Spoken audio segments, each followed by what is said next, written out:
Beyond the Echo Cavern by BreAnna Teschendorf, Chapter 31, Imprisonment. A prisoner often finds that he or she has a lot of time on his or her hands. Charlie, Annika, and Gabe were unable during this time to do anything at all except think, try to communicate with Ho'an in their hearts, and observe the children holding them captive. They began to know the children and know their personalities. They learned their daily routine, how long they worked each day, and who were the unofficial group leaders. At first, the mean behavior of the children towards each other and themselves had made Annika, Gabe, and Charlie inclined to dislike their new community very much. They knew that children like these would never fit into Ho'an's world. The idea of bringing ruffians like them back into his paradise seemed like a terrible one. They almost didn't care if they didn't succeed in rescuing any of the children. However, the more they got to know the children and recognized them as individuals and not just a mean group, the more they could overlook their flaws. At some point, it even occurred to Annika that she, Gabe, and Charlie were also strangers welcomed into Pertamayan, who were unfamiliar with its ways. She thought about some of their quarrels and couldn't help but think that their own personalities were a dark contrast to the brightness of Ho'an's world. I wish I could say that this thought occurred to Gabe and Charlie, but just then it didn't. I believe it did some years later when they were older. In any event, some of the children began to smile at the captives or even say things to them. When the group sat and talked, Charlie, Gabe, and Annika found themselves drawn to certain children, finding their comments funny or catching their eyes to share a smile. When they set out on their mission, Charlie, Gabe, and Annika would have all told you, if you had asked them, that they cared deeply about the children they were going to rescue. In fact, it was only now that they actually began to like and care about certain children. And so the wish to rescue them had died, was reborn inside of their hearts. And this time, the fire was born of something real, so it was unquenchable. Over time, the children, who Gabe, Charlie, and Annika had formed a silent connection with, began to talk to them a little bit. They soon found that they were able to tell more of their story in bits and pieces. Charlie got to tell one boy about how he had been blinded and Ho'an had healed him.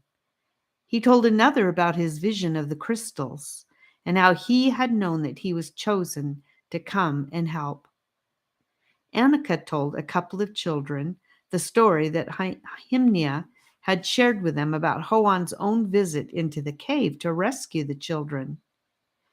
Gabe explained to a girl that they were strangers in Pertamayan too, and told her the story about how they had first stumbled into Pertamayan and how beautiful it was. At first, when they shared, they were met with nothing but skepticism. But after a while, the children began to believe them. Their eyes grew more curious, and they asked more questions. One day, after they had been there for around a month, one little girl came over to Annika and touched her hair. "Why do you glow so?" she asked shyly. "What do you mean?" Annika was curious. "A special light comes from you," the child explained. She held her arm up to Annika's. "See, mine is so dark against yours." Annika looked down, and she saw for the first time that she was glowing with a special kind of light in a color unlike any other. She looked at Gabe and Charlie, scrutinizing them, and to her amazement, she found that when she looked hard, she could see that they were faintly shimmering as well. "It is because I am royalty," Annika finally answered the girl, her eyes now shining with pleasure at this discovery. "This should prove to you that we are telling the truth about Ho'an. Anyone adopted by Ho'an becomes royalty. Royalty shines with a special light. At last, Annika understood the secret of the shine on the children in Pergamion without anyone having to explain it to her. She had also discovered something of even greater importance. Charlie was shining too, so it must mean that he too was royalty, adopted. This was good news indeed. "Oh," said the child. She quickly slipped away from Annika, glancing over her shoulder now and then from a distance to admire Annika's glamorous sheen. Annika conveyed her news to Gabe and Charlie, who were both equally pleased. "All right! Now those snakes can't eat you," was the first thing Gabe said. "Gosh," said Charlie, and then stopped talking. He was too choked with emotions about being royalty to say anything more. Yet another child approached the prisoners a few days later to ask how they got to smell so good. He had never smelled anything like how they smelled. They told him about the smells that had amazed them when they first entered Pergamion, how the waters that were perfumed, and even the air was full of heady fragrance. "I would like to see it," the child responded earnestly. "Yes," urged Charlie, "and you shall. If you want to, we will be leaving here, and we will take anyone with us who wants to go." The boy nodded quietly and moved away. "This is wonderful," Annika whispered. "Some of them might just go with us." Gabe was still feeling depressed. "I don't think we'll ever get out of here. This is crazy. Ho-On cannot control these kids. We will get old and die here all tied up. I'm so bored. My wrists hurt. I cannot stand this any longer." "I know, Gabe. I know," said Charlie. "We have to keep alert and waiting for a day when we can escape." I wish I could tell you that the children were able to escape soon after this, but alas, it was not so. It had already been a month, and even more long, boring days stretched into even more longer, boring weeks, which stretched into even more months. The three children took it in turns to be optimistic and depressed. On a day that Charlie suddenly felt hopeless, Annika would find that she was full of energy and happy anticipation for what would come next. Soon, though, Annika would be despairing, and Gabe would be full of sun, shining his hopeful warmth onto Annika to revive her spirits. This long time of inactivity and captivity was altogether worse than the adversities they had gone through to arrive at that spot. Each of the three had moments when he or she secretly regretted that they had ever set eyes on Pergamion, never mind embarking on the long journey that Rivers had strongly warned them against. They didn't say it aloud, though, feeling that if they turned their back on Pergamion completely, they were essentially turning their back on their only hope. None of them even dared imagine any more that they would return home. Part of their hearts grieved daily for the families, friends, beds, and lives they had unwittingly lost by entering the cave. "Yes," a cruel voice in their mind said, "you have died because you entered the cave." During these months of captivity, Charlie also had plenty of time to ponder about why his vision was so different from what he actually found in the cave. He concluded that the vision had been meant to convey a message about the reality. It did not alter the actual truth of the reality, but it was just a picture. Yes, a vision, not the reality itself. Charlie held on to the memory of the glimpse of a child's face that he had seen in the walls of the gaudy, half-built palace. He schemed what he would do if he ever got free. He thought about the particularly hard stone he had brought with him and wondered if it could break up the crystal. The size and thickness of the walls of the palace were such that it was clear to him now that the stone in his trouser pocket was silly and pathetic. He smiled ruefully to himself when he remembered Nakaner's wise doubts. Eventually, Gabe reached his limit. He couldn't take it anymore. One night, after the fires had been put out, and all the children were lying in darkness, falling asleep and whispering to each other, Gabe hollered into the darkness, "Why don't you guys try to escape?" "Escape what?" the voice of one of the children answered him. "This stupid cave. All the work you have to do." Charlie finished Gabe's thought, exasperated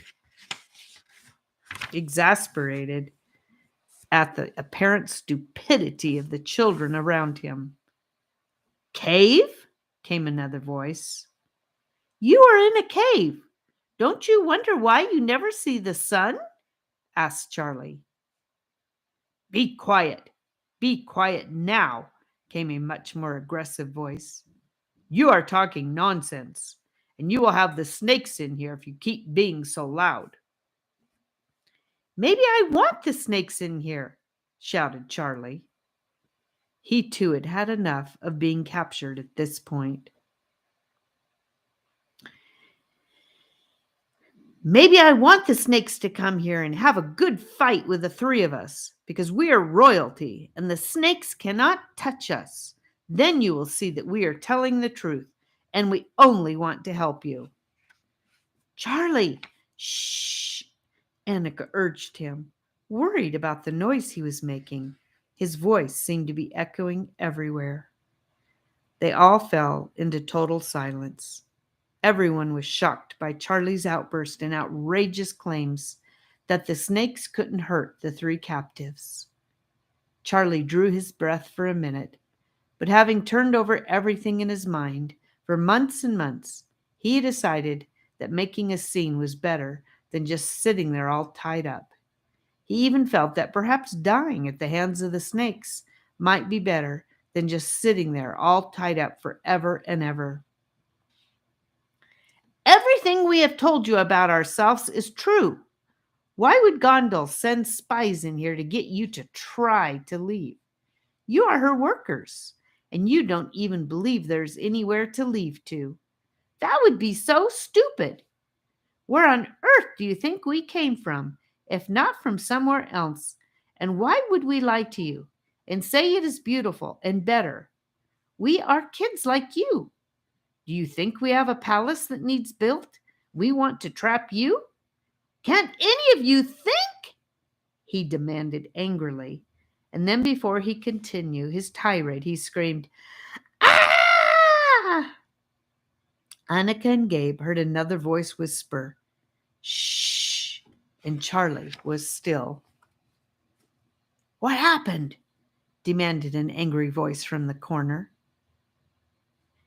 "Annika kicked me," Charlie lied wisely. Annika didn't protest because she knew something exciting was happening. "I will cut you free," came a nearly silent whisper directly into Charlie's ear. Charlie breathed out heavily a breath of thanks and surprise. Before he could say another word or wonder very much about what was happening, a pair of little hands had gone around very silently and cut their wrists and ankles. "Don't move yet," the little voice warned them all this time, under cover of the chatter that had by then arisen in the cave, as it always did at bedtime. In a few moments, the voice spoke again. "I will lead you out of here when everyone is asleep. If you can find a way out of this cave, I will go with you." "Thank you, whoever you are," said Charlie. "My name is Daldis," said the voice, and then, "No more talking. I will tap you on the shoulder when we can go, and you must hold on to my shirt."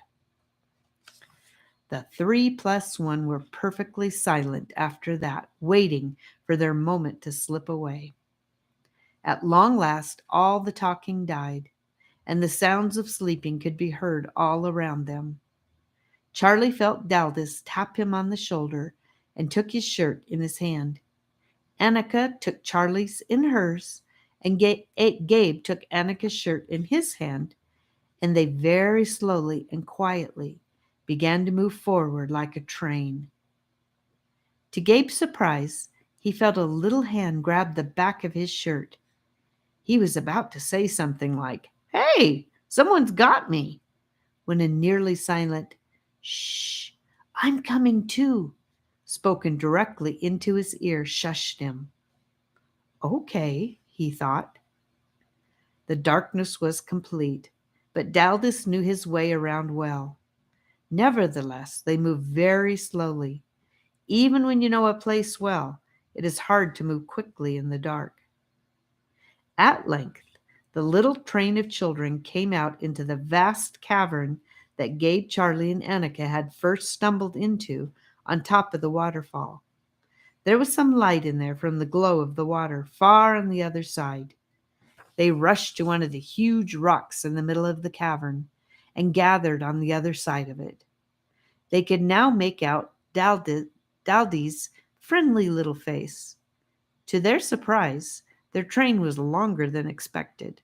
4 children were holding on behind Gabe. Altogether, 5 children had decided to break free with the newcomers. Furthermore, their rescuers had removed all their golden refinement. Of course, this was necessary, or they would have gone clink, clink, clink as they escaped. Still, Gabe, Charlie, and Annika were very impressed that they were willing to. The children looked 10 times better, stripped of those heavy golden necklaces that had hung like dog collars around their necks and handcuffs around their wrists. Okay, Daldis looked to Charlie. Now you are leading. Where do we go? How do we get out? We can't go yet, Charlie explained. We have to save the children trapped in the crystal. What? A general murmur of upset arose from the small group of children, including Gabe, who wanted to hi-ho out of there as quickly as his legs could take him. That is impossible, whispered one child. Those are really bad kids, explained another. No, it isn't impossible, Annika assured the group. Hoan has sent us for that task, and so it isn't impossible. On this journey, we have learned that with Hoan, nothing is impossible. She paused and then continued. And if we do fail, at least we will have tried. In his heart, Gabe reluctantly agreed with this and nodded at what his sister said. The children of the cave looked disappointed and doubtful. They had expected that they would simply run into the promised sunshine with Charlie as their celebrated leader. Okay, that's settled. We have to go that way. Charlie pointed towards the tunnel that he knew led to the castle. Last time we went that way, a snake caught us right away, but this time we will be more careful. I'm going back. I won't tell the others, said one of the children quietly, and she turned and slipped back to where they had come from. You will go with us? Annika asked the remaining 4. Yes, they nodded. Hey, how about some tools? Asked Charlie, having an epiphany. We could use those to break the walls of the palace and free the trapped children. I can get them for you, said a girl who sounded very brave but was surprisingly small. Great, Charlie smiled at her. What is your name? My name is Esmeralda, she informed him, and was then gone in a flash. Wow, swift little thing, said Charlie, watching her back disappear into the darkness along the far wall of the cavern. Esmeralda returned, carrying a pile of tools in her little arms. The tools looked bigger than her tiny self. She handed them out to the 6 outstretched hands. Charlie turned and addressed the group, clearing his voice first. He spoke as if he were born to lead an expedition. Thank you all for helping us. I can't promise you that this will all work out perfectly, but I don't think you will be disappointed. Now, we are going to go as quietly as we can back to the castle and walk around it. I feel certain we will see some of those children in the walls, and when we do, we will use our tools and try to break them out. We have to work together and do it as quickly as possible, and then we will run as fast as we can back to the yellow waterfall, where I will show you an opening in the wall where we can climb up. Does everyone understand? They nodded their consent gravely. Right, then, let's do it, Charlie concluded. Charlie started off towards the entrance to the castle, and the rest followed him on strong, sure legs, like a little army that is ready to do whatever it takes. When they arrived at the palace, Charlie had to stood and gape up at it for a moment again. It was so impossibly high that he was amazed by it all over again. In the dim light, it seemed very cold and lifeless. Strangely, the feeling of emptiness that the palace gave them made the children feel more confident. It felt as if there couldn't possibly be anyone in the world moving around the place except for them. However, before they could take another step, the huge mosaic crystal door at the top of the 12 glass-like steps slowly opened, and black against the light behind, they could see the silhouette of a woman. The children were completely frozen in the first seconds of terror. They had just managed to gather their wits and were about to turn and run when the dark lady's shape spoke from the doorway in the sweetest voice they had ever heard. Gabe, Annika, and Charlie, at last you are here. I have been waiting for you. And that's the end of chapter 31. And I hope I will see you, or you will see me, in chapter 32. God bless you. Have a wonderful day.